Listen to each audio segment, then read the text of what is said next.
Dende Sanxenxo e para toda Galicia, Verán, Verán.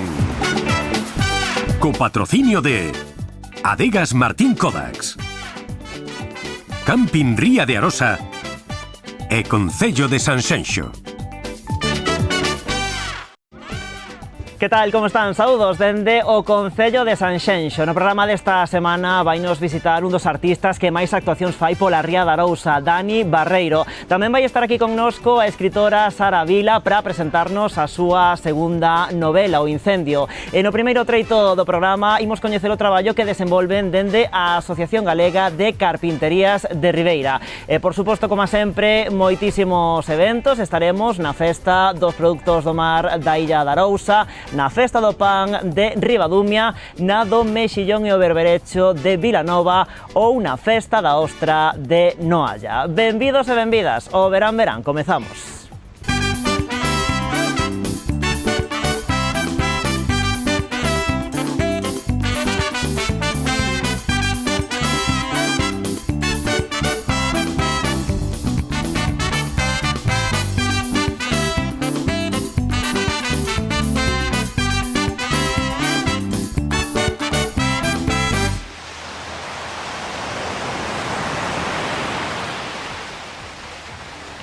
Pois arrancamos este Verán Verán falando dun produto que non pode faltar en ningunha mesa galega, o pan. En Ribadumia acaban de celebrar a 21ª edición da festa que honra a este produto e, por suposto, de todos aqueles que se elaboran con fariña, como, por exemplo, empanadas ou todo tipo de sobremesas. Un evento que inclúe tamén unha moenda tradicional nos muiños do Batán. Por ali, pola Festa do Pan de Ribadumia, estiveron os nosos compañeiros David Algarra e Carlos López.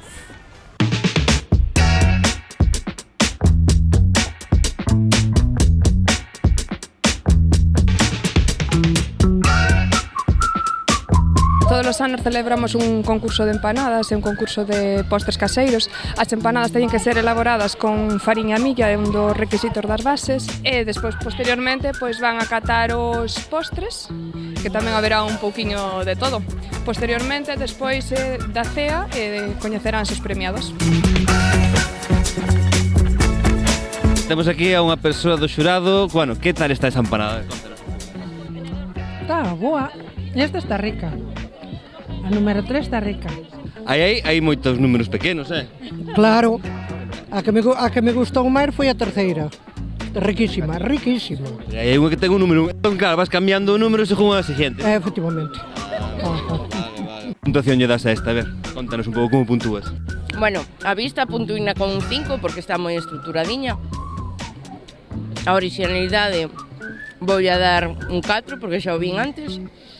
E o sabor é intenso, pero bueno, quizá un pouco máis intenso do que eu buscaba.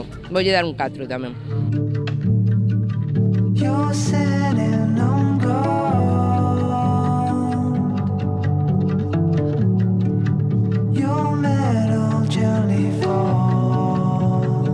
Para a nosa Festa do Pan é un atractivo gastronómico moi importante porque alá polos anos 50 pois era ese sustento familiar e, bueno, pois efectivamente os anos van transcurrindo e hoxe, pois de alguma maneira, pois estamos celebrando a 21 edición da Festa do Pan precisamente para, de alguma maneira, pois darlle ese impulso, non? E aparte, nós que apostamos polo turismo e sobre todo polo turismo do interior, a Ruta da Pedra de Auga, a variante espiritual, e na Ruta da Pedra de Auga toda esa reconstrucción dos muiños que se levaron a cabo, pois de alguma maneira o que queremos é precisamente poñer en valor todo o patrimonio que nos temos.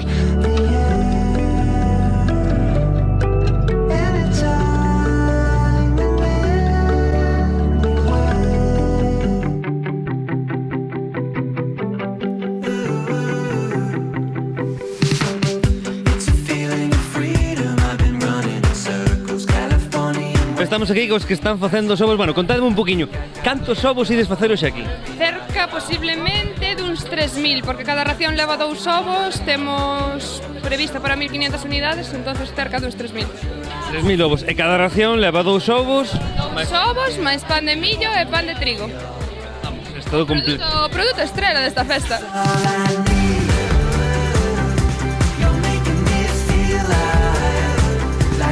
Bueno, que estamos facendo aquí? A ver, conta. As chulas. As chulas, que levan? A ver, fariña? Levan fariña, leite, ovos, azúcar, un pouco de mantequilla e na máis. É dicir, que vostede está co postre, vamos. Sí, sí. E que é o que máis lle gusta? Isto ou máis, por exemplo, os ovos con pan de millo? As dúas cousas están ben. Unha antes e outra despois. Sí, sí, sí. Sí, sí, sempre cae mellor. Primeiro os ovos, pois as chulas. E máis as papas de fariña milla que hai ali tamén. Bueno, estamos aquí cas papas. A ver, contame un poquinho porque a mí dixeranme que estaban riquísimas. Cal é o truco? O truco é o que levan o leite, o azúcar, fariña, de millo e máis de trigo. E un poquinho de sal. Olvídate.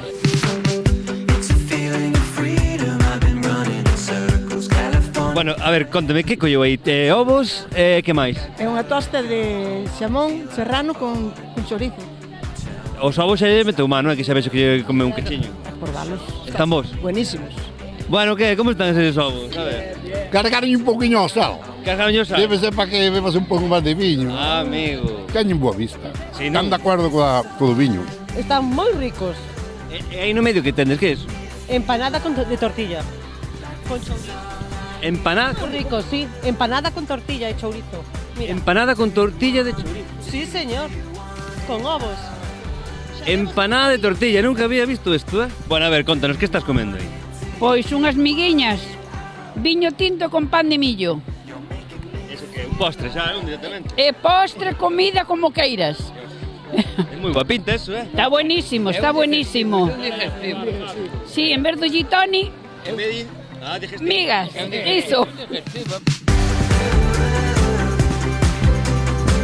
Se non dan de comer, xa non valen as festas. Xa non valen, non? Xa non valen as festas. As festas aquí en Galicia son de comer. Ou non? Sí, Sí, é verdade. Pois que aproveite. Gracias.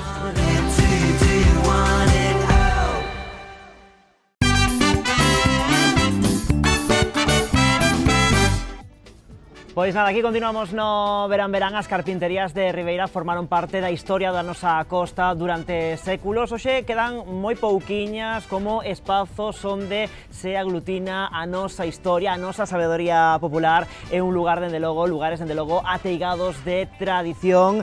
Moitas desas pequenas empresas aglutínanse dentro de Agalcari, o que é o mesmo a Asociación Galega de Carpinterías de Ribeira. Recibimos aquí no Concello de Sanxenxo o seu presidente, Ramón Collazo. Que tal? Moi boas. Hola, boa tarde, encantado de estar aquí con vos. Pois nada, benvido, verán a Canal Rías Baixas. Antes de nada, pois contanos un pouquiño cales son os obxectivos que perseguides dende Agalcari, dende a Asociación Galega de Carpinterías de Ribeira.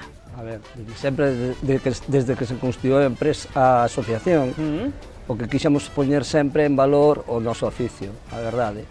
Xa desde o 2007, naquele momento éramos como 25 carpinterías de Ribeira en activo, e hoxe non quedamos máis que 15, pero en aquel momento tamén estábamos construindo moitos barcos, e non sei se estábamos no momento máis álgido, cada un de nós tiñamos carga de traballo, hoxe en día tamén, pero a carga de traballo cambiou moito. Hoxe facemos moita restauración, algunha réplica de embarcacións, e de vez en cando tamén bateeiros, que añado que a última aportación dos carpinteiros de Ribeira a riquísima tipoloxía de barcos galegos que quedan de madeira. Bueno, logo pregúntose por esas embarcacións, diferentes tipos de embarcacións que facedes dentro desas carpinterías de Ribeira, pero seguindo un poquinho con esos obxectivos de Agalcari, claro, por unha banda está a de reivindicar ese legado, ese patrimonio, esa cultura que hai vinculada, non, ao sector do mar, ao sector das embarcacións tradicionais, pero máis alá diso, dende Agalcari tamén tedes outra reivindicación, que isto tamén é un sector económico, un sector que xera emprego, que está integrado por empresas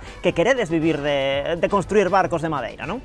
Justamente, no noso oficio confluyen dúas partes moi diferenciadas. Por un lado está a patrimonial, a cultural, a artesanal, e aí sí que vamos conseguindo logros, como cando conseguimos a declaración como ben de interés cultural das técnicas construtivas de Carpintería de Ribeira, e foi declarada así por parte da Xunta de Galicia xa no ano 2020. Pero resulta que ao lado de eso nós somos industria tamén, e quedanos moitísimas cousas por lograr. Seguimos nos rexindo hoxe en día por un regulamento de construcción naval en madeira de 1958 do Buró Veritas, que xa quedou, que non recolle todas aqueles innovacións tecnolóxicas ou de materiais empregados que fomos incorporando nós o noso oficio. Nós mesmos, que a nosa oficina técnica de referencia, desarrollamos un regulamento de construcción naval en madeira con todas esas novas técnicas incorporadas. E pretendíamos e queríamos que a Dirección General da Marina Mercante avalara ese regulamento como algo eficiente, innovador, moderno e que pudéramos recoller, pero non fomos capaces hasta hoxe, a pesar das múltiples contactos con eles, de conseguirlo. Si hubiéramos conseguido esa avaliación por parte da Dirección Xeral da Marina Mercante, a posterior deso sería conseguir un sello de calidade ou marca de construcción naval en madeira galega. E ao lado quedan moitas outras cousas, porque a formación regrada e a transmisión de saberes e coñecementos que temos os carpinteiros, os mestres carpinteiros de Ribeira que quedamos, se non poñemos remedio, máis pronto que tarde se perderá, non sei se na noite nos tempos ou en algún sitio. Claro, logo te pregunto por ese relevo xeracional, pero un pouco o fío do que dicías agora de que a día de hoxe o principal que tedes, a principal carga de traballo que tedes nas carpinterías de Ribeira son as restauracións e conservacións de embarcacións e tamén, bueno, os bateeiros. Contamos un pouquiño para que a xente se faga un pouco unha idea desa realidade do que queda desas carpinterías de Ribeira, como é o día a día nunha carpintería de Ribeira, como é a carga de traballo, que tipo de embarcacións, pois, por exemplo, dentro das empresas que formades parte de Agalcari, que tipo de embarcacións estades a construir? Explico un pouco. Por exemplo, nós que somos asteleros Catoira, en concreto, nós estamos ubicados na Ría da Arousa. No Concello de Rianxo, no Concello de Rianxo. Aí está, hai que decirlo tamén todo, non? Sí, no Concello de Rianxo. Sí, non me matan. Teño que decir que na Ría da Arousa é onde máis carpinterías de Ribeira hai en toda Galicia. Quedamos 6 carpinterías de Ribeira, e non é casualidade. Non é casualidade porque a Ría da Arousa é onde máis bateas de toda Galicia, hai unhas 2000 bateas. Eso nos dá unha carga de traballo durante moitos anos que todavía perdura ahora mismo. Nós mesmos varamos ao redor de 200 bateeiros cada ano. Ni máis ni menos. Claro. Mais moitos outros barcos. E os nosos compañeiros igual, da mesma maneira. Incluso dentro da nosa asociación hai carpinteiros que están máis especializados en uns traballos e outros en outros. A nosa carga, sobre todo, é esa. Se faláramos de outros, a mellor vai máis pola restauración ou por o emprego de novas técnicas de construcción, ou incluso hai carpinterías da nosa asociación que un pouco en contra das súas creencias somos constructores de barcos e están cambiando de material, porque ao final, adaptándose un pouco á demanda, o amor polo patrimonio está moi ben, pero nós temos a necesidade de supervivencia. Mira, decías agora 6 carpinterías de Ribeira que temos aquí na Ría de Arousa, claro, para que a xente tamén da casa se faga unha idea do que foi este sector e do que é a día de hoxe. Non sei se ti sabes máis ou menos cantas puido chegar a ver aquí na Ría de Arousa, así máis ou menos nos mellores tempos da construción de embarcacións de madeira. Pois moitas, pero por nombrar outra vez a Rianxo, eu recordo, cando tiña eses ao mellor 19 ou 20 anos, unhas 20 ou 22 carpinterías de Ribeira en activo, todas con traballo, todas con obreiros. Solamente Rianxo, pero estaba salpicada toda a costa de carpinterías de Ribeira. De feito, somos a orixe primeira da construcción naval. Hoxe temos un peso específico moi pequeno, pero penso que temos un enorme potencial digno de aproveitar. Mira, tantos espectadores que nos están a ver a través de Televigo, non? Donde hai tamén un importante sector naval e tamén, por suposto, na contorna de Ferrolterra, os espectadores tamén de Televisión Ferrol saberán perfectamente do que estamos a falar, de que, pois, este tipo de pequenos asteleiros, pois, foron o xermolo do que a día de hoxe, ou do que foi nos mellores tempos tamén, dependendo da comarca, pois, todo o sector da construción naval, non? Sí, asteleiros que podemos nombrar como Bazán, por exemplo, empezaron evidentemente con madeira. Se pensamos na zona franca de Vigo, Bouzas, todo eso era Freire, podría seguir nombrando, pero todas eran carpinterías de Ribeira. Se vas á sala de gálibos deses asteleiros, todavía verás os medios modelos cos que desarrollaban os seus barcos. é que todavía hoxe se usan para formas dos que construyen outros materiais. A día de hoxe, falabas antes, non deses novos materiais que xa se foron introducindo e a día de hoxe está moi extendida pois esa, non sei se é lenda ou que ten de realidade, que parte é real e que parte non, de que unha embarcación de madeira é moito máis difícil de conservar, son materiales menos resistentes que, por exemplo, pois as fibras, non? Que unha fibra pois é moito máis duradeira, dá menos que facer en canto a mantemento. Claro, pregunto, é real disto que está tan extendido entre a xente ou é un pouco un mito? Eu vou intentar explicar. Si, é algo que sempre se nos achacou no tempo que as nosas embarcacións tiñan un mantemento moi alto. Teño que decir que a mellor é un mantemento constante, pero nas embarcacións construídas de 20 ou 25 anos hacia aquí é moitísimo menor ao que podemos pensar, porque así como dixen antes que o regulamento de 1958 nós fomos incorporando todos eses materiais que usan outros asteleiros a proteger a nosa madeira. O sea, usamos, por suposto, os novos adhesivos poliméricos ou as resinas epoxis, usamos a fibra tamén, pero nós usamos a fibra de vidrio mesturada con resina de epoxia ou con resina de poliéster para unhas poucas micras e protexer a nosa madeira. Pero o meollo total é un produto, temos que pensar que é unha materia prima ecolóxica, sostible, que procede de non moi ao lonxe do noso entorno, o sea, é un plus añadido que ten. Claro, porque tamén é unha parte importante tamén non só para as economías das carpinterías de Ribeira, senón tamén, por exemplo, para o sector forestal, porque madeiras que empregades nas carpinterías de Ribeira proveñen precisamente dos nosos montes. Non sei que tipo de madeira sodes empregar, porque eu creo, teño entendido, non, que vai un pouquiño, non vai todo o barco da mesma madeira, non? Dependendo da zona do barco, empregas unha madeira ou outra, e mesmo o eucalipto, non? Tamén. A ver, nas nosas construcións un 70% ou incluso máis procede de madeiras autóctonas de Galicia. Galicia é unha potencia forestal impresionante. De feito, eu penso que produce a mitade da madeira de todo o resto do Estado español. Por tanto, por que non aproveitar ese mercado que temos aí? Pero, paralelo a isto, incorporamos outras, por suposto, outras madeiras de importación, como el Hondo, como Irocoteca, como Xatoba e outras, en puntos donde nos daba a mellor algún tipo de problemas a combinación de agua dulce-sol. É dicir, prolifera, eso é o que prolifera a creación de fungos, non? Lle pode ir mal a madeira. En esas partes cambiamos bastante o tipo de madeiras a empregar. Pero o pino mismo do país que temos aquí usamos nas partes baixas do barco, e que a salinidade da agua do mar se conserva perfectamente toda a vida.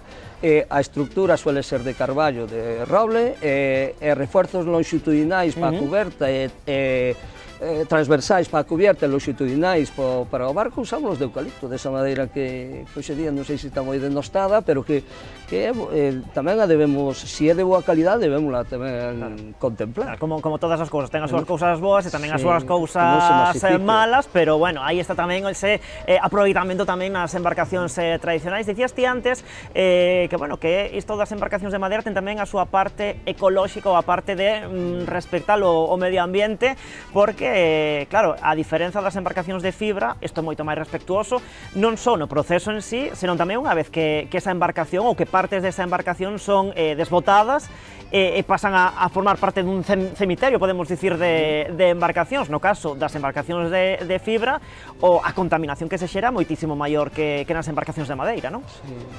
Ademais, antes falábamos do sobrecoste en canto a mantemento e tal, pero é incomparable, se chegamos a este punto, é incomparable cas de madeira. É dicir, xa non é só que se use recursos fósiles non renovables como é resinas de poliéster mesturadas con fibra de vidrio, é que despois é prácticamente imposible desmesturalas se quixeras, e incluso, chegado a ese momento, o custe sería enerxético sería altísimo. A comparativa con barco de madeira, en canto a costes, se interpretamos esa parte final, porque cando termina a súa vida útil unha embarcación de madeira, é biodegradable e non presenta maiores problemas medioambientais. De feito, todavía esa madeira pode ter outros usos, pode ser ornamental, pode ser incluso para facer algún tipo de estructura con ela. Eu non vexo máis que ventaxas, de feito, fixemos fai un tempo un análisis de ciclo de vida comparativo entre dous barcos de similares medidas, bateeiros en concreto, un de madeira e outro de poliéster, e o impacto medioambiental era un 80% menor no de madeira, a pesar de que se considera que ao final da súa vida útil ese CO2 atrapado na madeira é liberado á atmósfera, que pode non ser así, por eso falaba de outros usos antes. Bueno, quería te preguntar agora tamén polo futuro do sector, pola transmisión tamén deste oficio, claro, logo dos que estades agora, non aínda traballando nas carpinterías de Ribeira, está habendo relevo xeracional, hai mozas tamén que se están paseniñamente incorporando a este sector, ou custa atopar persoas, mozas que formen parte dos vosos negocios? Penso que se me ve que estou soplando. Pois moi raramente se está conseguindo ese relevo. Levamos bastantes contactos tamén ca Consellería de Educación para crear un ciclo formativo. Entendo que a recuperación da carpintería de Ribeira en Galicia, que foi e todavía sigue sendo seña de identidade nosa, eu xa entendo como un proxecto de país. Claro.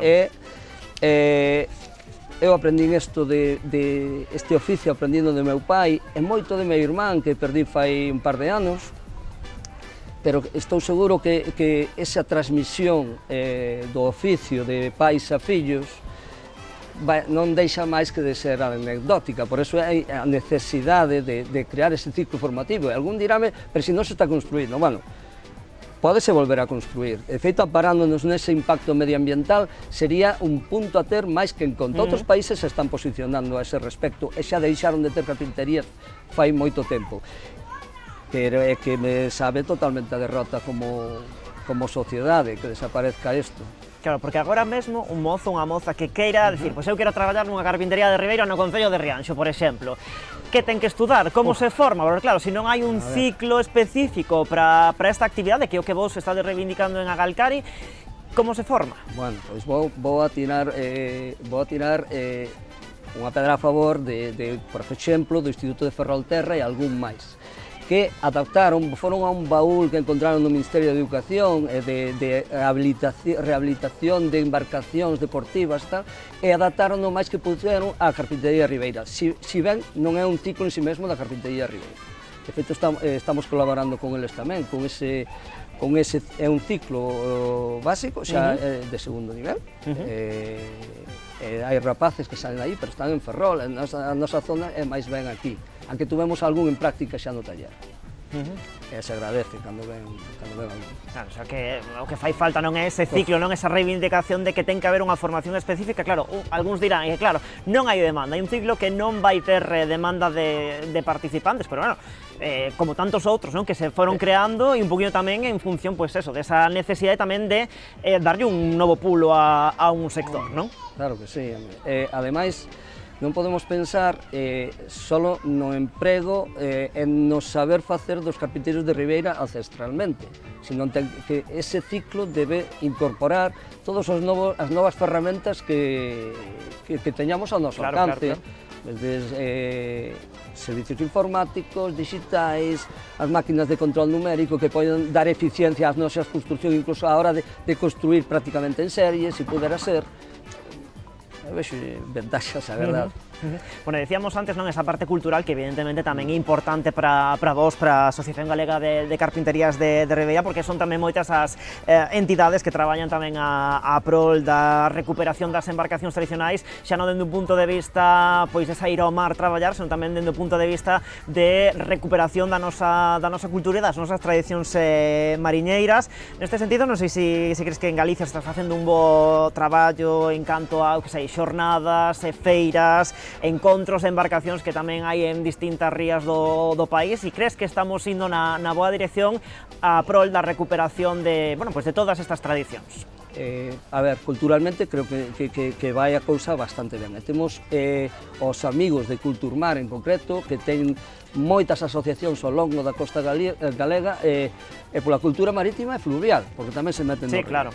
É unha maravilla dos encontros de embarcacións tradicionais e distintos encontros que hai en cada pobo da nosa contorna, nesa parte penso que estamos bastante aparados, incluso recibimos con brazos abertos cando nos ofrecen un traballo de réplica dunha embarcación que non existía ou así, si ben entendo que eso non vai a supoñer a recuperación da carpintería ribeira. Pero eles mesmos están preocupados por formarse basicamente como carpinteiros para atender as súas propias embarcacións. É encomiable o que fan, impresionante, o de Cultura Mar. Bueno, teño aquí na man esta revista porque a divulgación tamén de todo o que estás a facer dende o punto de vista cultural, tamén dende o punto de vista empresarial, pois parte da vosa misión é tamén dalo a coñecer, divulgalo, e por exemplo, aquí nesta revista tedes aí un completo artigo onde se repasa pois non o que estades a facer dende a Galcari. Tedes tamén, por exemplo, un documental tamén, non, onde tamén recolledes, bueno, vos presentades como entidade e tamén aproveitades pois nese documental pois para recoller esas reivindicacións como algunhas das que estábamos a comentar agora, non?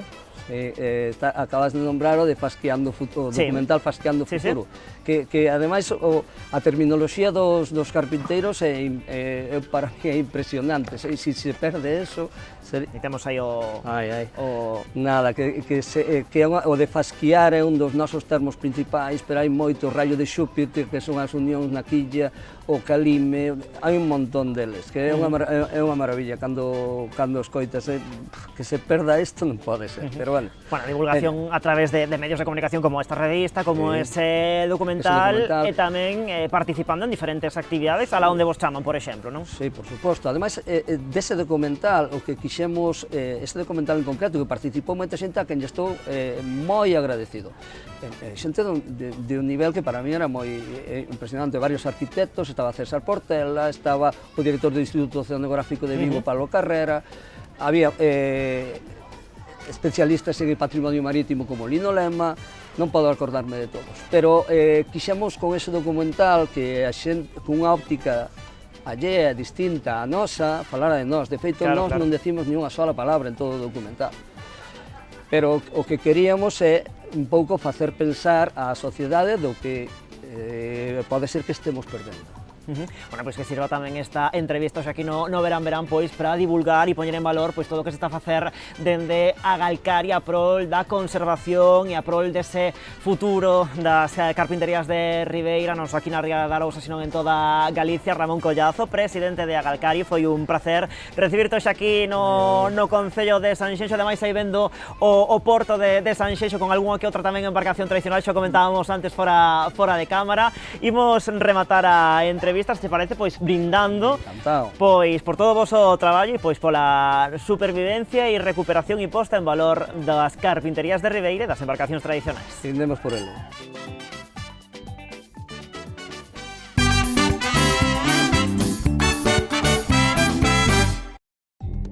Dende Sanxenxo e para toda Galicia, Verán. Co patrocinio de Adegas Martín Kodax, Camping Ría de Arosa e Concello de Sanxenxo.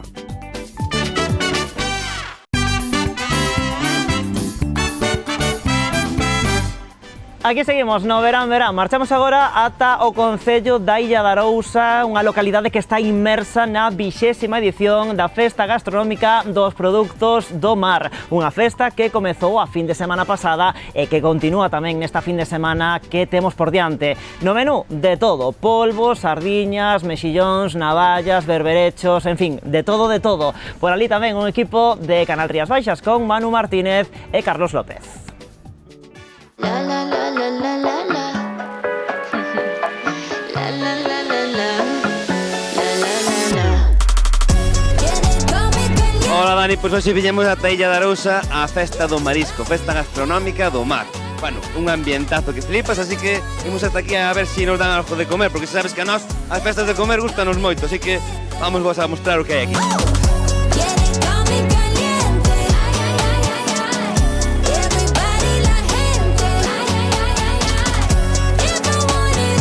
Tenemos de todo, tenemos pulpo, tenemos pimiento de padrón, sardinas, todo producto local, todo rico y comida de aquí. ¿De dónde venimos? Desde Madrid.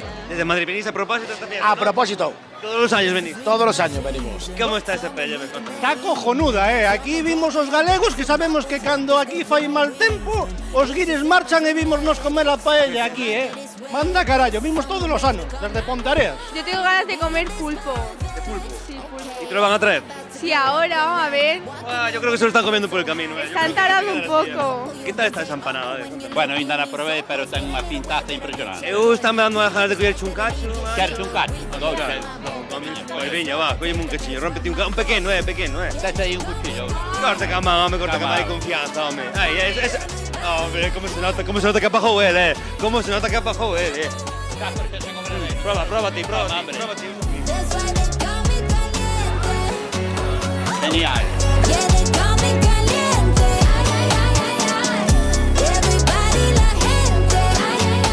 Bueno, estamos aquí co parrillero oficial aquí da festa. Bueno, contanos, cantos kilos de sardiña vas facer hoxe? Hoxe faceremos 150 kilos, ou así. 150 kilos? Sí, porque ao haber moitos produtos non se vende. Se fora solo de sardiña venderíamos moitos máis.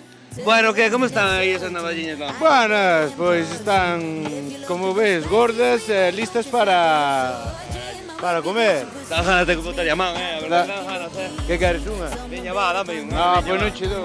Colleste o tique? Ainda non, joder. Bueno, veña. Veña, va, Vai, gracias. proba de Veña, gracias, Hoxe miraremos como están. Vámonos pasando por ver na Illa da Arousa.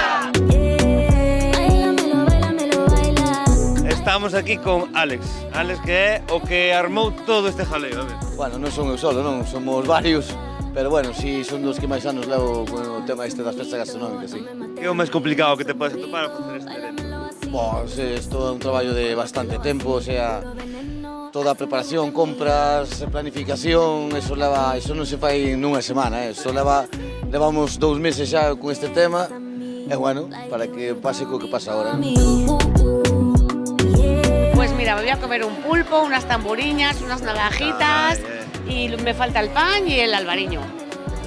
Estás na gloria aquí, vamos. Somos de Pamplona, pero esto nos encanta. ¿Y venís todos los años o la primera vez que vienes? Pues no, mira, estuvimos hace 20 años y decidimos repetir y hemos repetido. Creo que he ido a pedir, no sé si navajas o sardinas, no me acuerdo qué. Hemos comido pulpo a la feira, mejillones, varias cosas, no me acuerdo ya. Muchas, muy rico todo. Pero ahora también las navajas estaban buenísimas y las sardinas también. Con lo que venga, va a triunfar. Seguro que sí. Yo tengo mucha hambre, yo quiero comer ya. Pues habrá que ir a buscar la comida. ¿Quién fue a buscar la comida? Mi padre, mi abuelo y mi madre. Nosotros vamos a pedir las vieiras, Me gustan. el pulpo Sí, también. y las almejas. También me encanta. Y venimos de Terrassa, Barcelona. ¿Qué os parece esta fiesta? A ver, contarnos. Esto es una maravilla, la verdad que estar aquí es un lujo. Es un lujo. Con estas vistas, con el marisco, Aquí, con las aquí playas. no hace falta salir de España para tener aquí lo que tenemos. Es un espectáculo. Es lo que te gusta de mí, sabes, tú estás puesto pa' mí. Bueno, en la festa de marisco, pues chegamos ao que? A cociña, aos fogóns. Bueno, estamos aquí co jefe de cociña que leva aquí toda a mañán cociñando. Bueno, contanos un pouquiño como foi a mañán, a ver. A mañán é o fin de semana en sí, vai de puta madre porque ben se ve, de ano tras ano a festa vai a máis. Quen vai a falar mal do seu viño? Cal é o taberneiro que fala mal do seu viño, non? Isto vai de puta madre.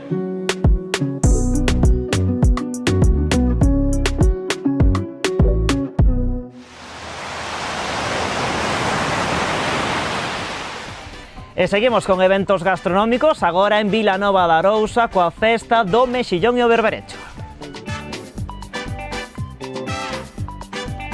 Por ali moitísimo ambiente, milleiros de persoas achegáronse pola carpa gastronómica para probar as diferentes elaboracións nas que estes bivalvos foron os protagonistas. A cita neste 2024 celebrou xa a súa 30ª edición. O epicentro foi a Praza do Castro. A organización preparou máis de 1000 kilos destes produtos. Ademais, a programación completouse con actividades e concertos a diario que se celebraron en diferentes puntos da vila para para dinamizar a hostalería local. Entre elas destacamos a multitudinaria actuación da Panorama. Tamén moitísimo ambiente nos concertos de Antonio Barros, Lis Pardo e de Roi Casal. Na última xornada da festa tamén se celebrou o pregón e a entrega de insignias de ouro e brillantes. Este ano recoñeceuse o traballo a prol da cultura de María del Carmen del Valle, Fernando Casal e a Asociación de Amigos de Valle Inclán.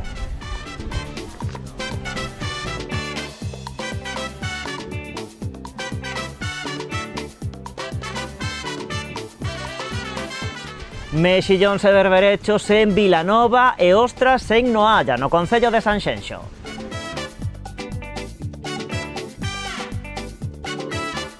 Por ali tamén moitísima xente gozando deste bivalvo. Pola carpa instalada no campo de fútbol foron desfilando centos e centos de persoas. A organización puxo á venda unhas 22.000 unidades, ademais cun moi bo prezo. Fíxense, a dúcia de ostras 10 euros, é dicir, o mesmo prezo que veñen poñendo nesta festa dende hai 15 anos. Ademais, na carpa houbo tamén outros pratos alternativos como mexillóns, empanada ou polvo.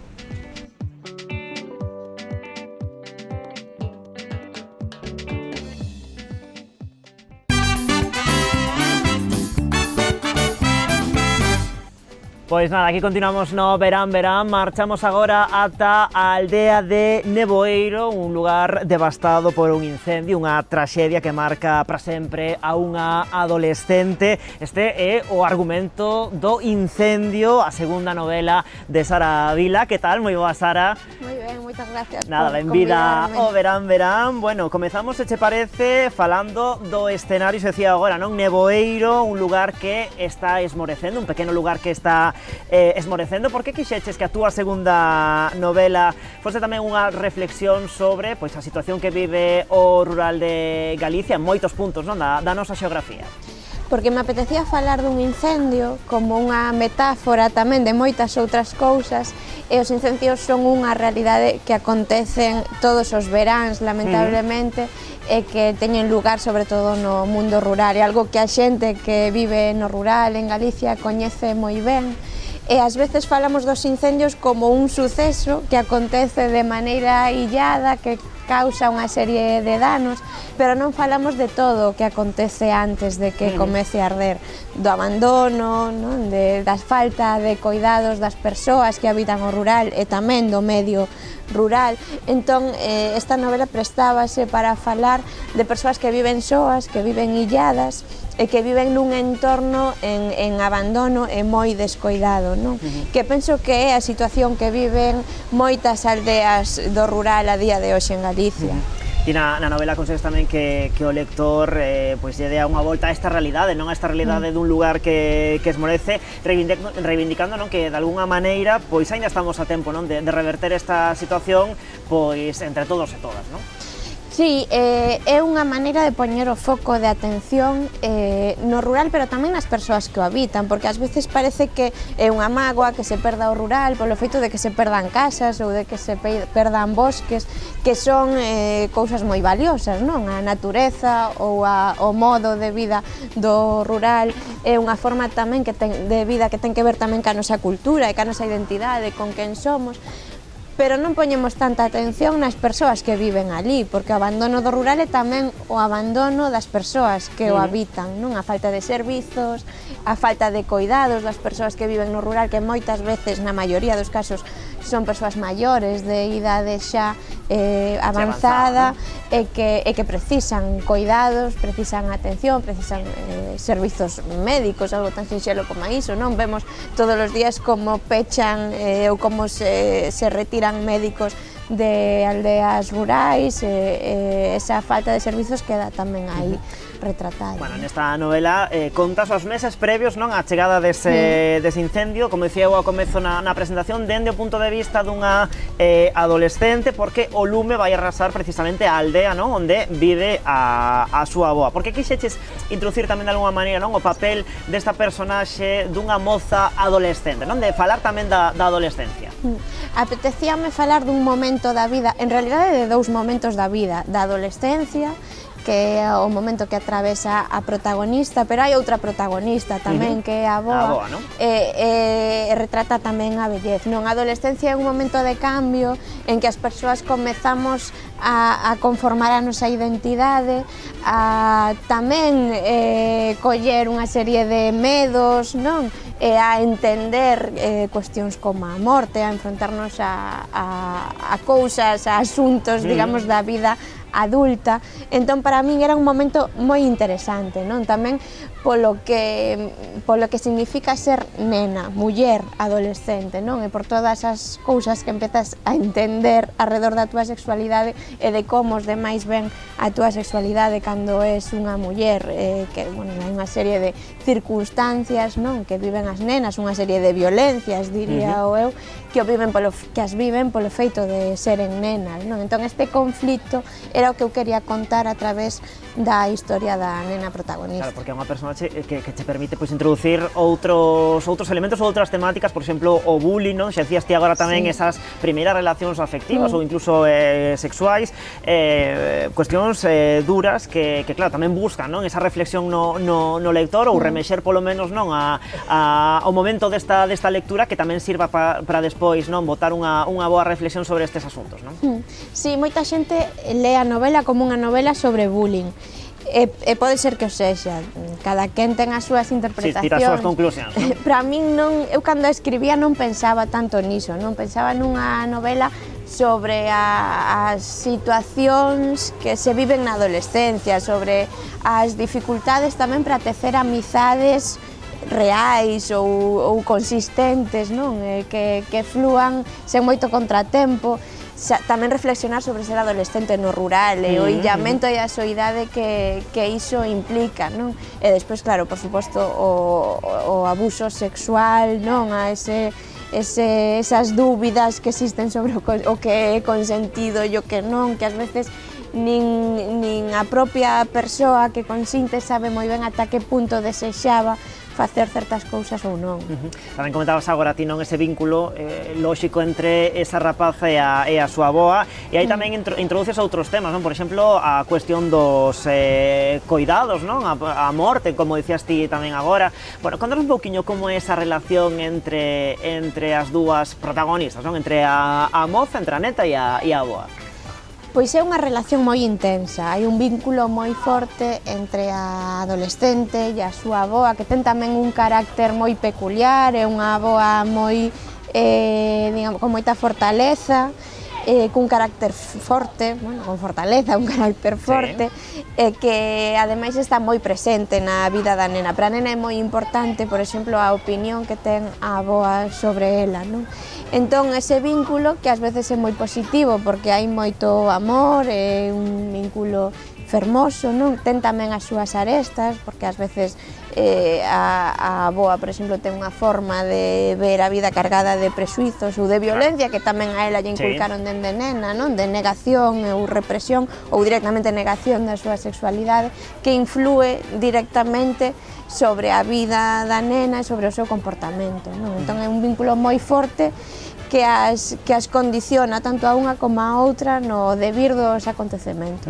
Hombre, ademais esa enfermidade da avoa, tampouco quero desvelar moita información da novela, que para iso está, para que os nosos espectadores tamén a lean, pero claro, hai unha enfermidade que tamén ti te introduces tamén nas cuestións relacionadas coa saúde mental, e eu entendo que aí pois ti quixeches tamén pois aportar tamén ese espazo de reflexión para falar de cousas da mente, de cousas pois psicolóxicas que moitas veces pois son temas tabú ou que non nos atrevemos a expoñer en público, non? Sí, porque se fala da saúde mental da propia nena, que está nun momento de cambio e de moitas dificultades, e tamén do debalo da avoa que vai perdendo facultades, e como ese debalo obriga a nena a tomar unha serie de responsabilidades que nunca asumira, pois porque pasa de ser unha nena que é coidada pola súa avoa a ser unha moza que ten que coidar da súa avoa porque a súa avoa está perdendo facultades, Entón este é un transo difícil para esta nena, como para todos,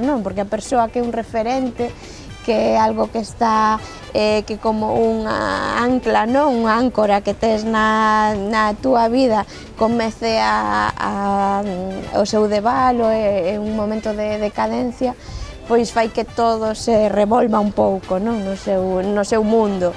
Entón é un momento de dificultade que ela vive con problemas de saúde mental, porque o que a novela son cartas, redaccións que unha nena escribe á súa psicóloga, entón pois está xira alrededor diso, non? E despois tamén a saúde da avoa, que tamén vai menguando e que moitas veces non está atendida como debería, non? Polo que falábamos antes, dun entorno rural, de soidade, de illamento.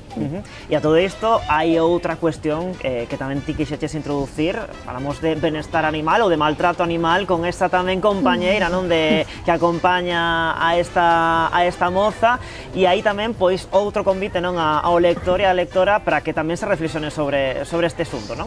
Sí, porque hai tres protagonistas, eu falaba de dúas personalidades, hai tres. A terceira é unha cadela. É unha cadela perdida, abandonada, que aparece pola aldea e que a avoa acolle na súa casa e que esta nena converte pois na súa mellor amiga, prácticamente, non? Entón, esta cadela permitíame darlle algo de dozura, non? De fermosura á historia, porque o vínculo que tece ca nena e tamén ca avoa é moi fermoso, ese trío, non? De tres, non mulleres, pero femias, non? que conviven nesa aldea tan deserta, tan en decadencia, pois crea algo moi fermoso entre elas, non? E aí vese, bueno, moito da relación que se ten no rural cos animais, que é bastante diferente a como as relacións cos animais son nas cidades, non? Bueno, acabamos de enumerar unha chea de trazos sociais que están aquí presentes nesta novela, O incendio. A pregunta é, ti como escritora, concibes a ficción sen esta parte, sen esta componente social, ou é unha imprescindible cando te posa a escribir? A ver, non é que sexa un imprescindible, pero non me sae non escribir sobre iso, tampouco é que eu queira facer un alegato de nada, nin dar unha lección sobre nada, do importante que cuidar o rural, ou do importante que atender a xente maior ou entender outras cuestións como pode ser pois a violencia contra as mulleres, non? Son temas que a min me preocupan, son cuestións que a min me interesan, non? E que por iso escribo sobre elas e se aparecen na novela, non? Pero tampouco é unha intención, digamos, que eu cando queira escribir unha historia queira escribir sobre violencia ou sobre o rural abandonado, non? Quero escribir esta historia, pero todo iso aparece a medida que vas escribindo. Bueno, xa estamos vendo aí na portada, grazas a esta novela O incendio, conseguiches, están a ver tamén os espectadores, ese premio Blanco Amor de novela que impulsa a Deputación de Ourense. Que supón para ti conseguir un recoñecemento como este, prestixioso, para o teu segundo traballo? Ben, pois unha alegría, non? Como todo o mundo cando lle dan un premio está contento. Estou moi contenta porque ademais é un premio que ten moita historia en Galicia para a literatura galega e que gañaron escritoras e escritores que eu lía e que admiraba, non? E que agora estar aí pois nesa lista de xente que acadou o Blanco Amor é un orgullo, non? E un respaldo tamén para sair cunha novela pois con seguridade, non? Claro, segunda novela e segundo premio para Sara Vila, porque temos que lembrar que coa súa primeira novela, 8 días en Eva Cortes, tamén se fixera co premio Illa Nova. Non sei se xa te estarás acostumando a iso de que publicas un libro e consegues un premio por cada un deses libros. Non, a iso é difícil de acostumarse. A ver, se me dan outro... Bebido sexa, non? Se escribo outro, me dan outro, genial, pero se non mo dan non pasa nada tampouco. Bueno, estamos no verán, ainda que hoxe o día pois non acompaña moito, pero bueno, tamén é un momento moi idóneo pois para coller un libro, así pois unha tarde pois que non está moi de praia, como pode ser hoxe o caso, e o verán préstase, non? Para ler, para recuperar ese hábito da lectura. Contanos un poquinho que estás lendo ti nestes momentos, que tes aí na túa mesa de noite? Pois acabo de ler, onte rematei un libro de Murakami. E non recordo moi ben o título, pero é moi coñecido. Al oeste del sol, al sur de la frontera, al oeste del sol. Un título complicado para retelo aí. Sí, bueno, recoméndalo ou non o recomendas? Recomendo, sí, gustoume moito. Pois tomamos nota desa recomendación e pregúntoche outra máis, non? Xa que estamos, agora si tamén para verán, pode ser de algún autor ou autora de aquí de Galicia ou de onde ti queiras, outra novela ou o que sexa. Unha recomendación, unha recomendación moi fresquiña pro verán e moi das Rías Baixas. A ver. Un libro ambientado en Pontevedra en concreto, de Eduard Velasco, que é un autor catalán. É un libro de humor, co que te ris moitísimo, e que se titula Os días felices de Benvido Seixas. Ben, pois tomamos nota tamén desa segunda recomendación hoxe de Sara Vila e vouche preguntar tamén por outra cousa. Non sei se a ti che gusta iso de ir ás librerías de segunda man, porque por aquí pola nosa contorna temos varios exemplos, non, de librerías de segunda man. Non sei se a ti é un lugar que che gusta ir, se che gustan os libros de segunda man. Sí, claro, sí, eu todo que se xa libro. Ten tamén o seu encanto, non? Sí, os libros bellos. Eu tamén teño unha librería da que rescato de meus pais libros de antigos, e ainda hai uns días estiven non nunha librería, pero si nun posto de venda de libros de segunda man. Bueno, dirá Sara Vila, por que me preguntáis todos os libros de segunda man? No, bueno, pois que nos estivemos en Vilagarcía descubrindo precisamente unha librería de segunda man. Ali agardan por nós centos e centos de libros que queren, pois iso, unha segunda vida, unha segunda oportunidade. E desde logo, pois teñen algo especial todos eles, ou ben as follas amarelas, ou ben anotacións, non? Pois dos anteriores donos ou donas, pois con comentarios sobre o que estaban opinando sobre aquilo que estaban a ler. Detrás deste proxecto está Anabel, coñecémola na seguinte reportaxe.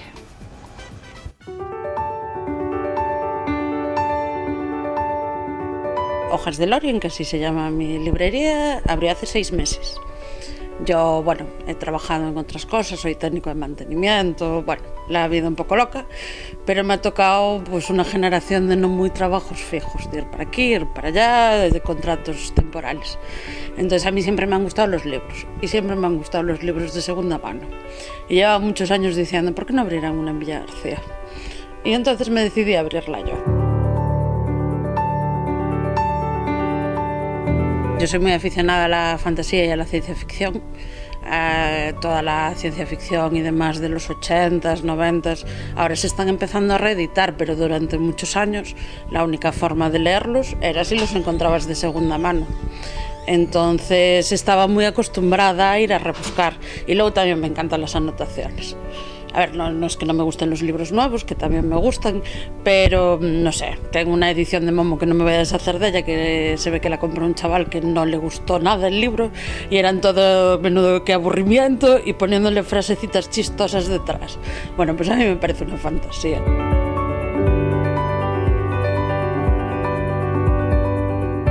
La gente está contenta, tengo un montón de clientes habituales. Luego, lo que es para regalar, pues hay como 2 tipos de clientes. El que busca el libro de segunda mano que parece nuevo, que hay muchos que no se les nota que son de segunda mano, y luego hay los que buscan los más amarillos y los que tienen más, porque le parece que tienen más encanto. Los antiguos con guardas de cuero, pero en general la gente regala mucho el libro de segunda mano.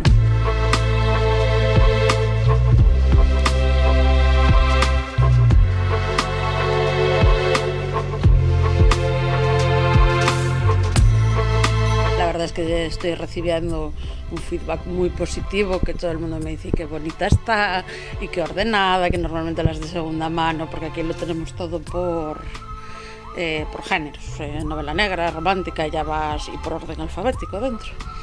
Y mucha gente, claro, en Santiago, en Pontevedra siempre ha habido, pero hay mucha señora o señor mayor que no suelen moverse. Entonces vienen muy contentos a por lo que es su rollo. Tengo unas cuantas señoras de la romántica que muy contentas porque no les gusta la tan nueva. Y claro, aquí hay de todo. O a buscar libros de no ficción, que en las librerías tampoco hay tantísimo, pues yo arriba tengo un buen trozo. Muy buena, yo estoy muy contenta.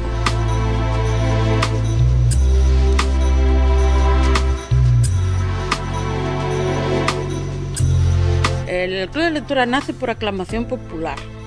¿Y no vas a hacer un club de lectura? ¿Y no vas a hacer un club de lectura? Bueno, pues hacemos un club de lectura. La mayoría son mujeres.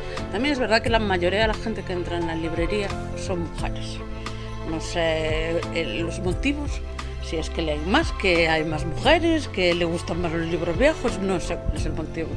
Pero en general aquí entran más mujeres. En el club de lectura, a ver, no todos los meses va a venir las mismas personas, porque por motivos aquí no puede siempre. En general la media ahora mismo estamos, yo que sé, 10 mujeres, 2 hombres. Y el rango de edad es muy variado. A una chica de 20 y poquitos y a una señora jubilada, y luego por el medio, variado.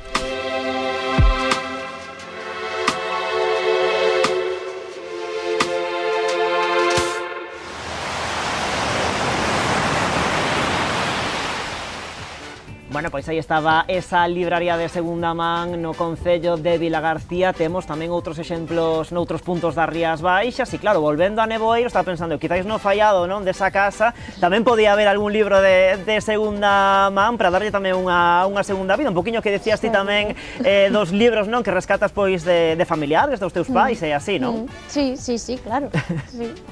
Bueno, comentaba tamén agora Anabel que na final da reportaxe que acabamos de ver que ten en marcha tamén ese club de lectura e a verdade é que, xa non lo dicía ela, non? Que ya está funcionando moi ben e tamén pois idades moi variadas, mozos, xente máis veterana que tamén se achegan, se coñecen entre eles, poñen en común, non, ao que opinan das distintas lecturas que están a facer e tamén pois de paso pois lles permiten reflexionar e introducirse tamén, non, nese mundo e coñecer outras propostas que quizáis, non, de outro xeito descoñecían. Tamén unha boa forma tamén de introducirse na lectura, non? Sí, de feito, para os autores é moi interesante ir a este tipo de encontros porque sempre recibes moito feedback, non? Moitas opinións, incluso que che serven para mellorar os textos. Para mí é moi interesante acudir. Eu formo parte dun club de lectura como lectora tamén. É algo, bueno, que a mí pareceme moi interesante, sí. Bueno, pois aí quedamos con ese club de lectura co que rematamos hoxe esta entrevista a Sara Vila, que veo xa aquí ata Concello de Sanxenxo presentar O Incendio, a súa segunda novela. Deixámola aquí, xa sabes que aquí no Verán Verán non hai remate de entrevistas sen o correspondente brinde con Martín Codas, así que aí tes a túa copa. Moitísimas grazas por vir ao programa e parabéns por este premio por O Incendio. Moitas grazas.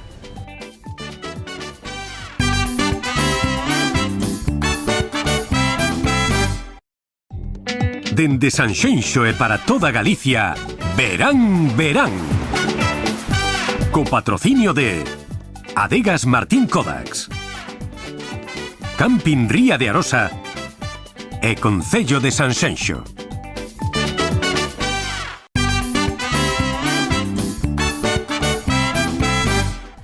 Aquí estamos de volta xa no Verán Verán e imos de contado coa nosa axenda de eventos pros vindeiros días e comezamos en Vilagarcía nas festas do San Roque. A calumnia semella arte, ten nome de musa, podería ser... A cidade ofrece unha amplísima programación. Comezaron este pasado día 14 co pregón dende a Casa do Concello a cargo do xornalista Alberto Avendaño.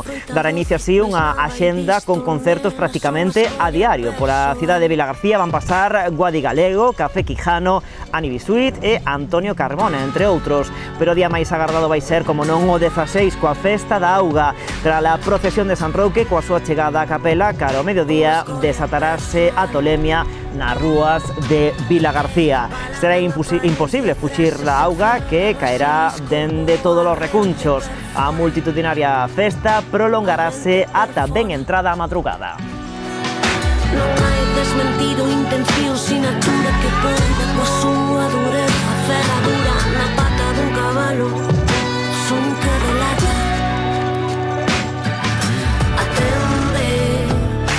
Estamos en guerra. En Pontevedra, Río Verbena Fest.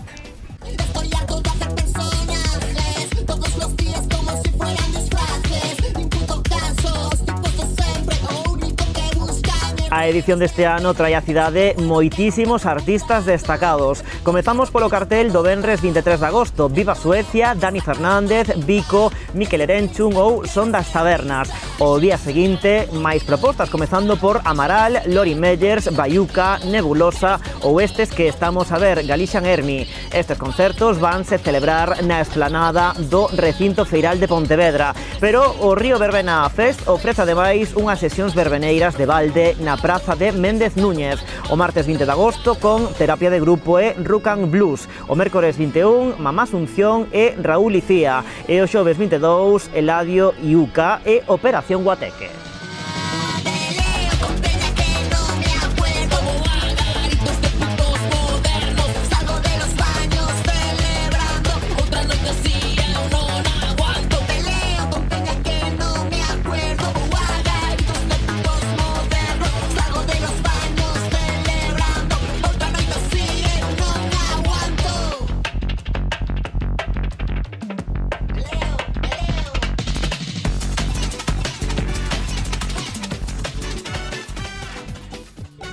E recta final do Costa Feira, aquí no Concello de Sanxenxo. Busco consuelo en tu forma de hablar, que quita el miedo y congela el tiempo. O evento encara as súas últimas datas con artistas destacados na programación. Este sábado temos concerto de Calpton. O próximo mércores, día 21, vai ser a actuación de Taburete e Eikid.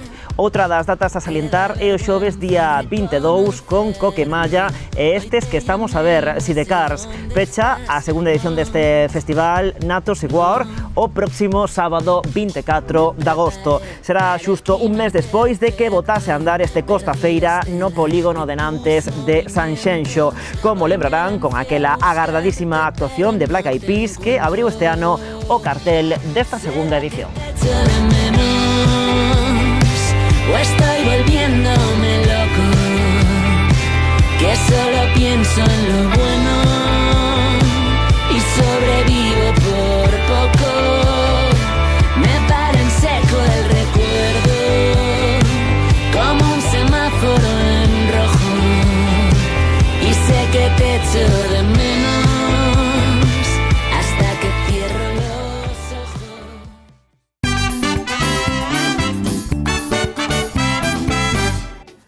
Bueno, o noso seguinte convidado é un imprescindible en 1001 eventos. O seu nome non pode faltar nin en cartéis de festivais, de ciclos musicais ou do que lle voten. Hoxe aquí connosco no Verán Verán, Dani Barreiro, que tal? Moi boas. Boa tarde. Antes de nada, pues, a preguntarse como está indo este Verán Verán de 2024.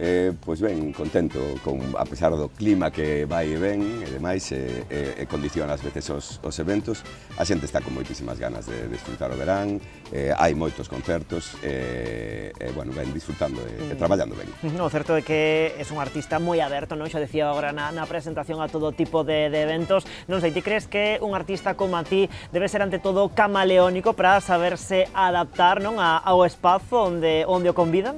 Eu porque sinto a música desa maneira, a miña forma de ver a música é celebrar, compartir a música. Non canto para que me escoiten, senón que canto para que a xente cante comigo. Por eso selecciono o repertorio, cancións que todo o mundo vai a cantar comigo, e vai a corear. De feito, a maior parte castelán, galego, porque en inglés non che... Claro, costanos un poquinho máis, non? E logo, se hai nenos, pois bastante máis de famoso planeta, pois para nenos, teño formato tamén para nenos. E se hai, pois, en función de como vai habendo a sesión, pois vou tirando por un lado ou por outro, dentro dos anos 60, ata agora, por rock, por rumba, o que preste. Claro, porque ti non queres que o público sexa espectador, sino que forme parte, non? Por así decirlo, da actuación, non? Efectivamente, nas miñas actuacións sempre teño un micro aberto ao público, sempre con unhas condicións que non é un karaoke, o sea, vas a tocar cunha banda, e si xa hai xente que ven expresamente a cantar o seu tema, e despois hai xente que sorprendentemente di, eu non canto antes de, cando os ves, e logo acaban cantando, se veñen arriba, sí. Claro, porque hai moita xente, non, disto de, bueno, o karaoke, que non é a saída que nos queda, pois, para aquelas persoas que lles guste cantar e que, pois, non se dedican a iso, e neste caso, pois, tamén, o teu micro aberto, non? Supoño que tamén moitas veces te sorprenderás ti, pois, decir, pois, que talento, non? Sí, de feito, te sorprende moita xente que non, coa vergoña e demais, e logo, ao final, soltanse. Eu, como digo, nesta vida non hai que facer de todo, nin experimentar todo, Claro, por sí, é un escenario, sino.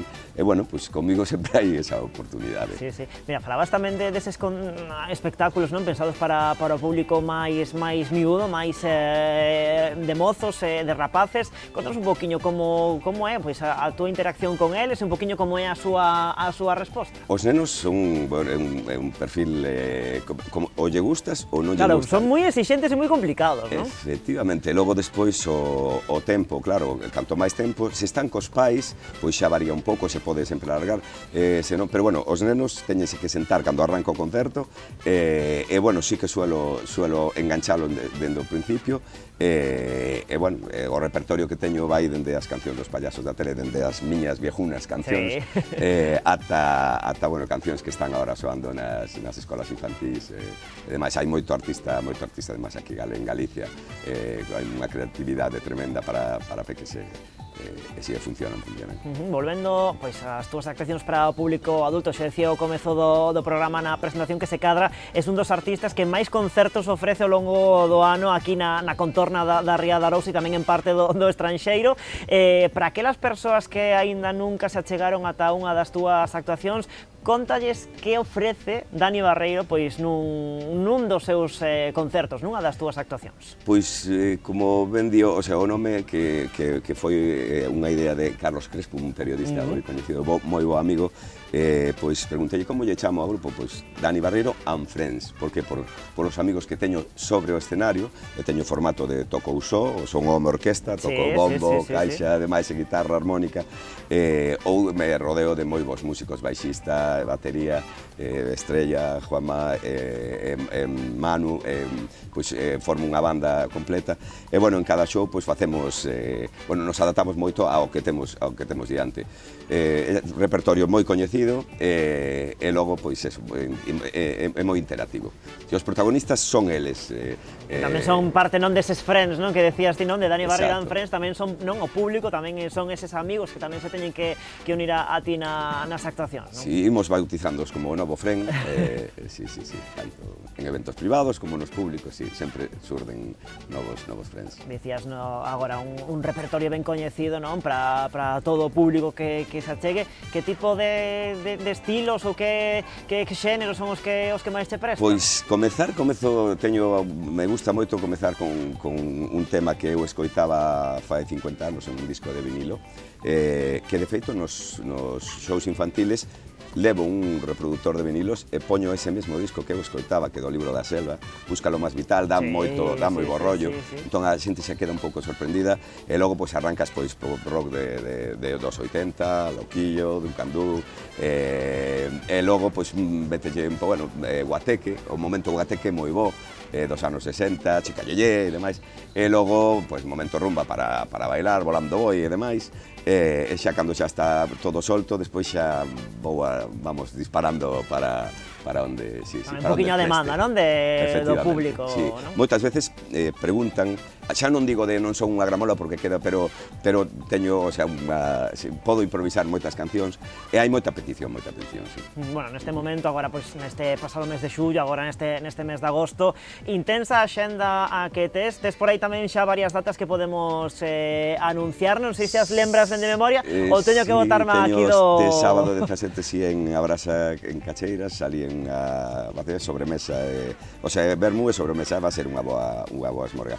E logo, o 22 estou no Chiringuito na Mare, en Vilanova de Arousa, en sesión vermú, a 1 e ás 7 da tarde, en frente, na Illa de Arousa, na Boa Vida. E logo un sitio que é especial para min, que é onde a terra do meu pai, Rubiáns, as festas de Santa Plácida de San Ramón, o día 3 de setembro, ali ás 12 menos cuarto estaremos. Bueno, logo falamos de Vila García, de Carril e de moito máis, pero claro, agora ia che preguntar, porque polo que puiden investigar, agora estás a tope aí con esta xeira de concertos e de actuacións, agora neste mes de agosto, pero teño entendido que xa estás traballando en algo novo para setembro.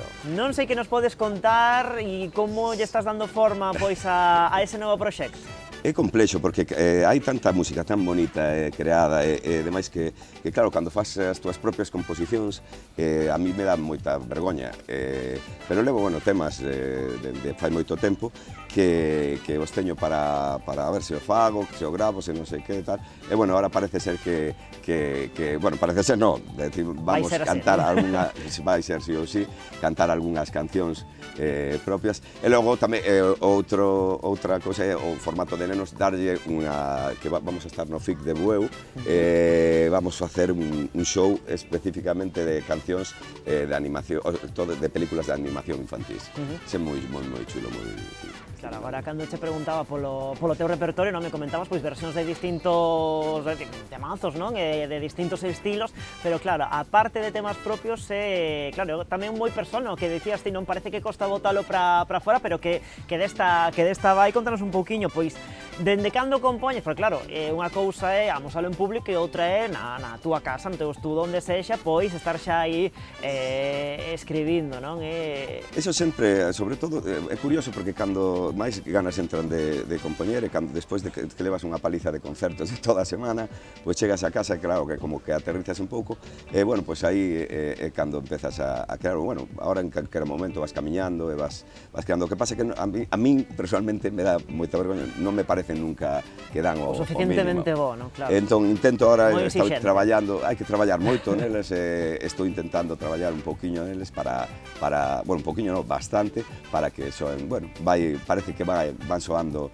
mellor, a xente vai gustando, bueno, pero sí, pero hai moito que brear, moito que brear todo. Xa decías ti agora que es un home orquestra, que se soe dicir, e hoxe ademais aquí o Verán ven perfectísimamente equipado con diferentes elementos. Si queres, vasme contando un pouquiño todo o que nos trouxeches, un pouquiño como é iso de ser un home orquestra, mentes te vas preparando, si queres. Normalmente levo un bombo de pé. Si isto foi a raíz de que, bueno, sempre son moi inquieto, pero algunha vez tamén me fallaba unha batería, entón, pois, empecé a argallar como facer. Exacto, entón, empecé co bombo, me gustou moito, bueno, muchachito bombo inferno, me gustou moito bombo, despois metí unha caixa, que a pandereta de pé, hai case un clube, prácticamente un clube. A pandereta tamén no outro pé. Efectivamente. Estou sentado, que normalmente sempre son capaz de tocar sentado, pero entón pois faz bombo pé, a guitarra, e se non faltara a guitarra, pois metolle a armónica tamén. Claro, bueno, pois... Vou armar de todo. Sí, ármate aí, porque claro, hoxe Dani Barreiro ven perfectamente equipado aquí o Verán, porque claro, xa que xa chegaba hoxe ata o programa, pois claro, non quixo perder a oportunidade pois de amosarnos un poquinho do seu traballo. Estás aí preparando, hai que conectar tamén a guitarra, non te esquezas que eso é fundamental. Claro, non sei que nos vas tocar, si tema propio ou iso queda para outro día e hoxe vai unha versión. Temos un tema solo, non? Sí, temos un tema. Bueno, se queres botar dous outros que ti queiras, podemos botar aquí ata... No, hai que... Pois, bueno, vou a cantar, sí, vai me costar, pero a ver se me lembro, vou a cantar un tema propio, a ver como queda. Hai un tema que me encanta cantar, que dos que máis me gusta, que, aunque tú non lo sepas, de Quique González y Enrique Urquijo, que con ese al principio non era capaz de cantarlo inteiro porque me emocionaba e choraba, pero bueno, este tema é un que fixen que, co momento que estou, vou a ser pai agora, dentro de un mes. Parabéns, por certo. Entón, pois, bueno, chámase Soy el hombre más feliz, non? Un pouco así e tal, pero bueno, quizás igual pode vir a conto cantar esa, non? Bueno, pois, cando ti me digas, imos alá. Pois imos aló. Pois veña, Dani Barreiro, xa aquí no Verán.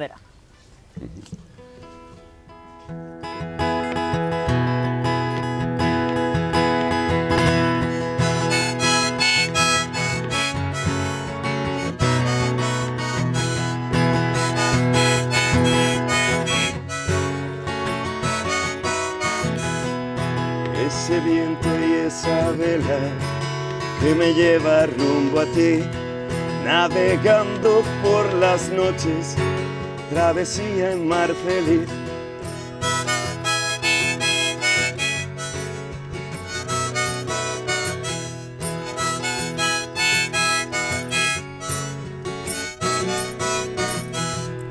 Hoy mi barco es un crucero de sueños y de amor, juntos cantos de sirena, llego a puerto y sin dolor.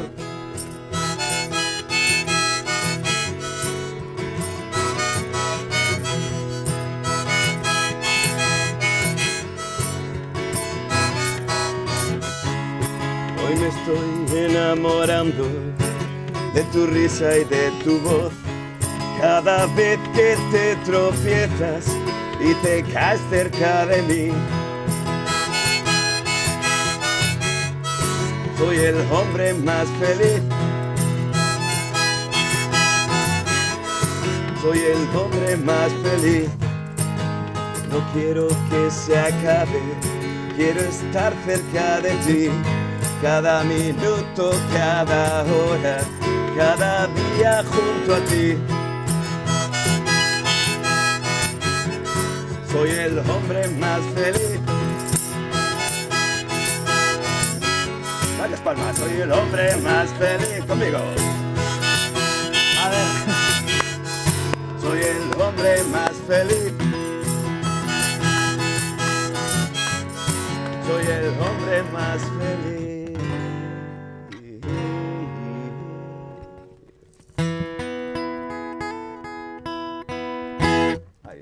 Aí está, que privilexio, que luxo ter este momentazo que nos acaba de agasallar Dani Barreiro. Xa quedou demostrado que outro Dani aquí presente na sala ten cero ritmo, porque non son capaz de seguir o ritmo dunha canción. Pero que canción máis bonita e que letra máis bonita, que letra máis chula. Ten que ver moito coa nai, que en xogo de palabras coa nai, que a nai da Pequerecha que ven en camiño.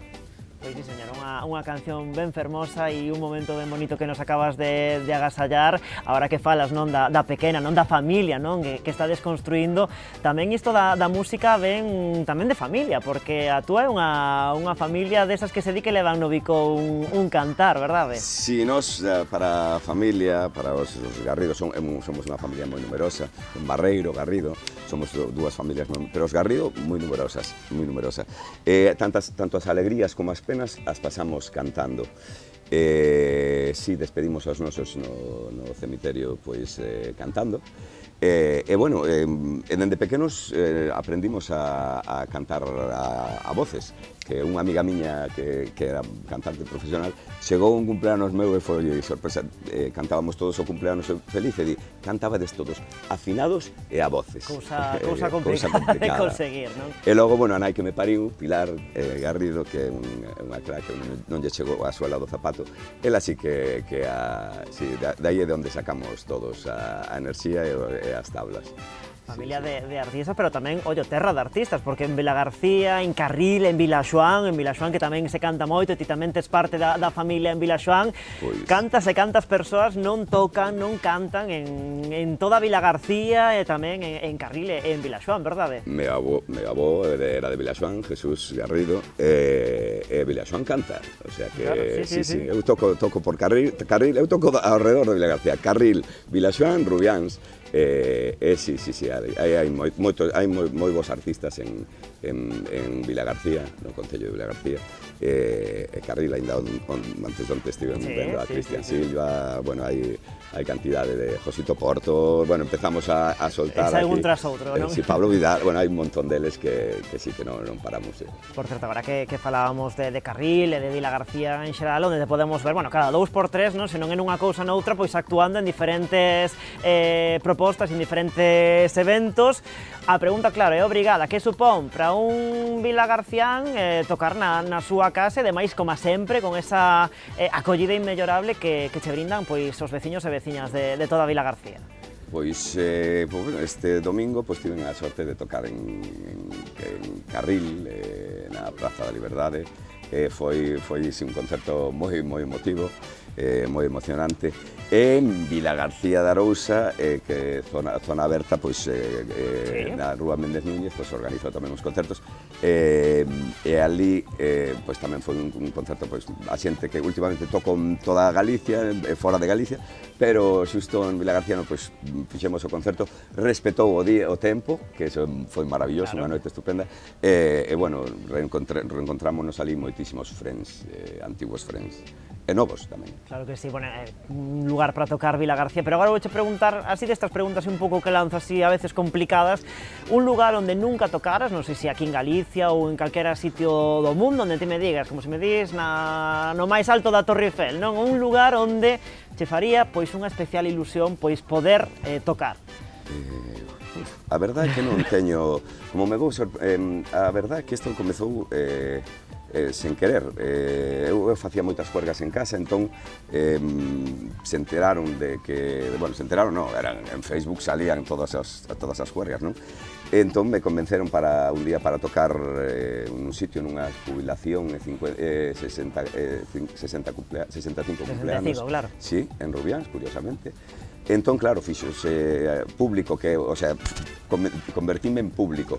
Foi unha bola de neve tremenda e empecé a aterrizar bueno, o terceiro día estaba tocando no Liceo Casino de Padrón, no baile de piñata, o sea, cun caixón, unha guitarra, e, bueno, pois cheguei a tocar no Atlantic Fest, no Festival de la Luz 3 anos seguidos, 4.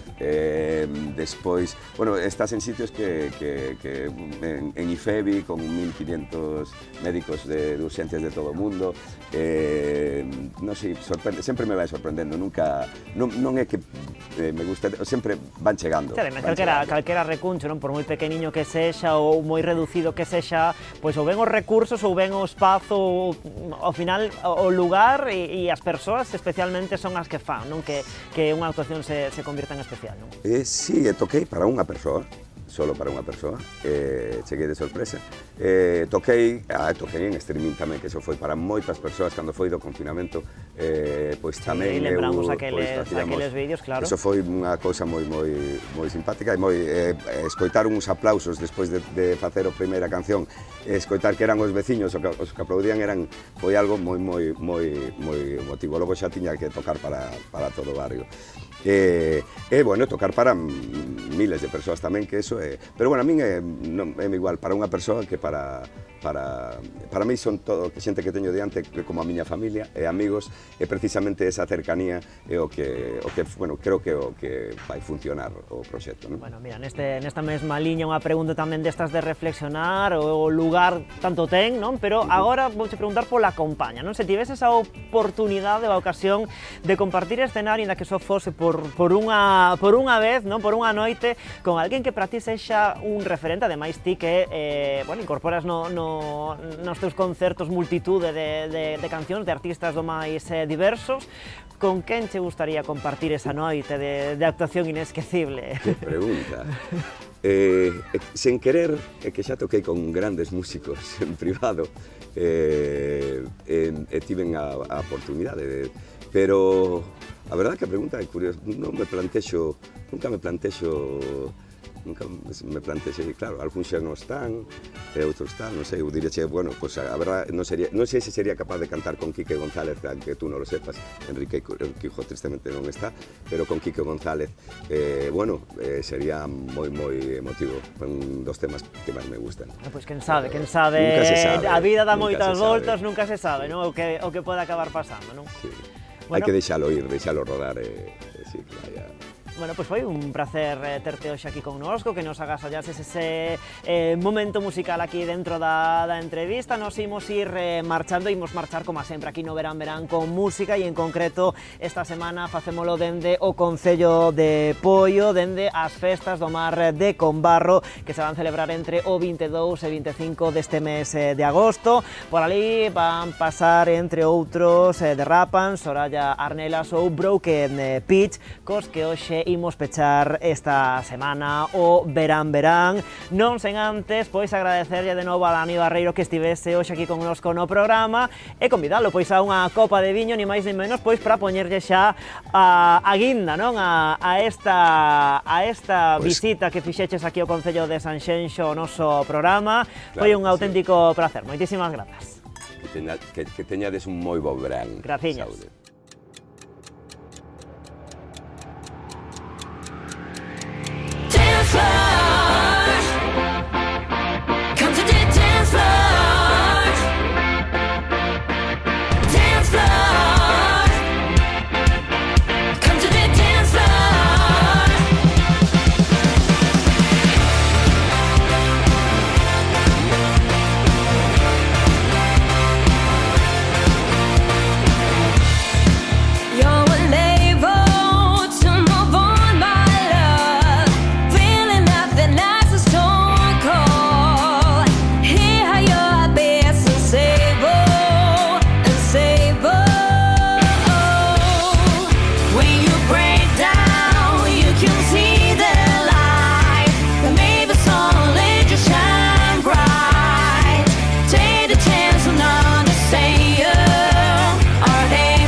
Dende Sanxenxo e para toda Galicia, verán, verán.